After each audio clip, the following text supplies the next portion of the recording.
Il ne faut pas avoir un grain pour faire du papier abrasif, il faut en avoir beaucoup. On utilise les minéraux depuis des siècles pour poncer et polir diverses surfaces. De nos jours, ces matériaux subissent des traitements intensifs pour devenir des abrasifs de qualité. Ces grains proposent plusieurs degrés de rugosité, du plus fin au plus gros.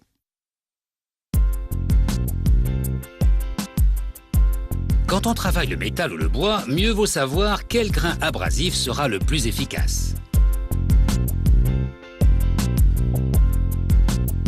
On prend d'abord de la bauxite, un minéral naturel assez proche de l'argile. On y ajoute de l'alumine, une poudre blanche qui est en fait un dérivé de la bauxite. On mélange ensuite la bauxite et l'alumine à d'autres minéraux avant de déverser le tout dans un four à arc électrique.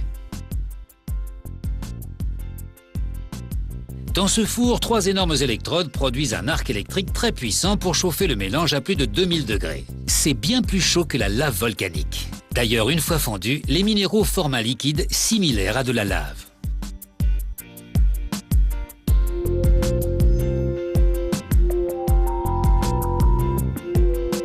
Tout en gardant ses distances, un technicien récupère un échantillon dans une louche pour une analyse chimique.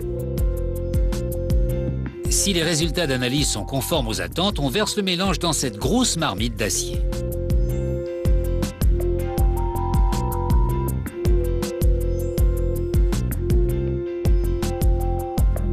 Le liquide brûlant pesant plusieurs tonnes, c'est un pont roulant qui transporte la marmite vers une chambre de refroidissement.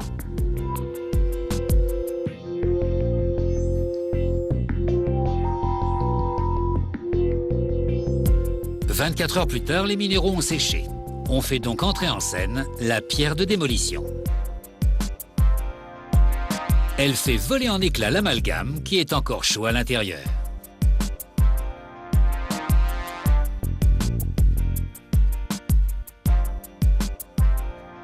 On laisse tomber la pierre à plusieurs reprises pour désolidariser les minéraux.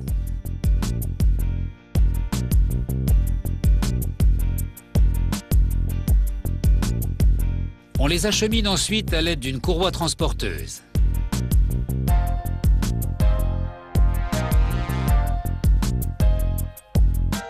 Des broyeuses équipées de lames métalliques vont concasser les morceaux pour en tirer des cailloux de la taille du poing. Un aimant collecte tous les résidus de fer.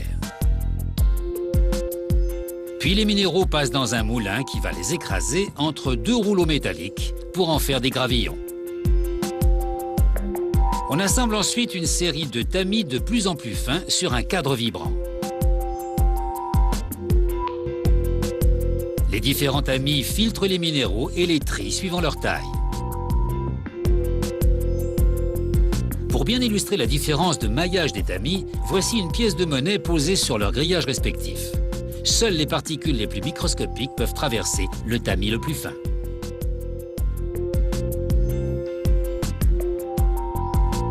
Les grains trop gros rebondissent sur les grilles et finissent par tomber dans des trémies qui les répartissent suivant leur calibre.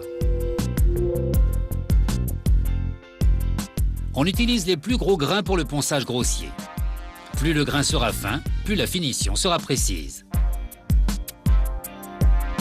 Les plus fins sont microscopiques.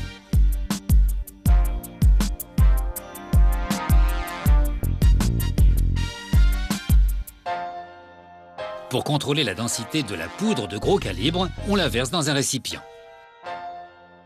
Puis on pèse les grains. Plus le poids est élevé, plus la poudre est tassée et dense et les grains volumineux et émoussés. Plus le poids est faible, plus les grains sont plats et tranchants.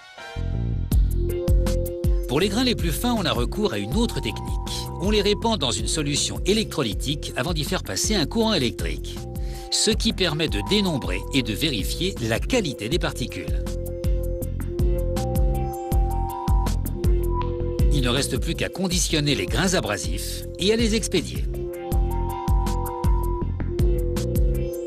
Il aura fallu quelques heures de concassage en règle pour les produire. Tout de suite, nous partons dans une usine grande consommatrice de grains abrasifs. Le périple de ces petits cailloux n'est pas terminé.